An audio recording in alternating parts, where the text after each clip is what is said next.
亮亮丽君夫妇又哭了，因为在抖音售卖农产品生鲜没有办理相关资质，被平台处罚。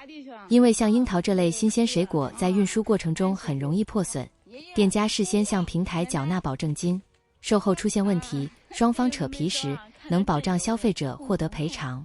而且亮亮丽君违规引流，将消费者引流到自己的私人微信号，他们的账号被封禁带货橱窗，这意味着直播带货这条路已死。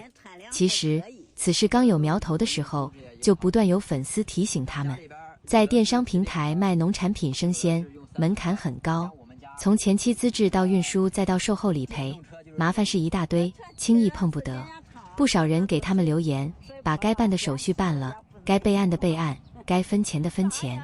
也就是说，亮亮丽君并非不懂规则，而是心存侥幸，颇有点明知故犯的意思。如今在平台的卖货橱窗被关，相当于靠抖音卖货这条路被堵了。在农村要怎么生存下去，成为他们最大的问题。虽然亮亮百般解释，没有干过电商，自己不懂，不经意间触犯了抖音的规则，没想着长期干这个事，也没有挽回一部分粉丝的心，反而被嘲咎由自取。亮亮和丽君这几年吃了不少亏的，而这些亏用网友的评价就是认知不足。说实话，没有谁一开始就有多么高的认知，特别是农村家庭里长大的孩子，认知差一点很正常的，毕竟没人教，没人带，只能靠着自己走路跌跤后才能长记性。但是现在这个社会，其实信息是可以去获得、去学习的。亮亮丽君夫妇，命运虽然给了他们一栋烂尾楼，但是也给了他们一座自媒体流量金矿。开了这么大院子，养小狗，以前的梦想吧。会怕那个村里人议论你？刚回来的时候会，现在不会。可能现在你们也看到村里边现在没年轻人，两个就属于村里边这个年轻。亮亮丽君夫妇目前抖音粉丝40.4万，B 站粉丝8.2万。他们回到老家后，就不断有粉丝在评论里帮助他们规划未来，提意见。这些建议的核心是在现有的粉丝基础上，选择一个稳定的赛道，把流量做大做强，把人设立得更丰满些，这样就不愁没商单了。然而令粉丝们失望的是，他们回老家后的视频内容变来变去，没有统一的风格。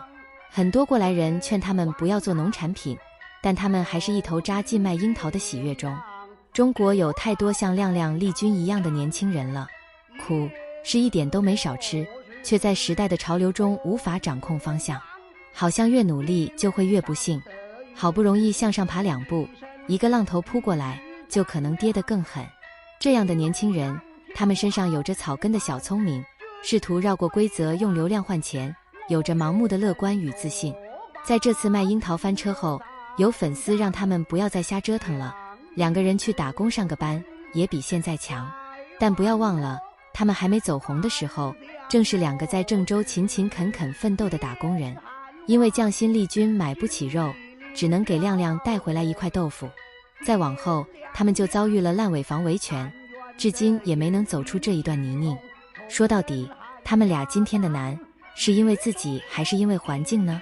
要想给出这个问题的答案，恐怕没有那么简单。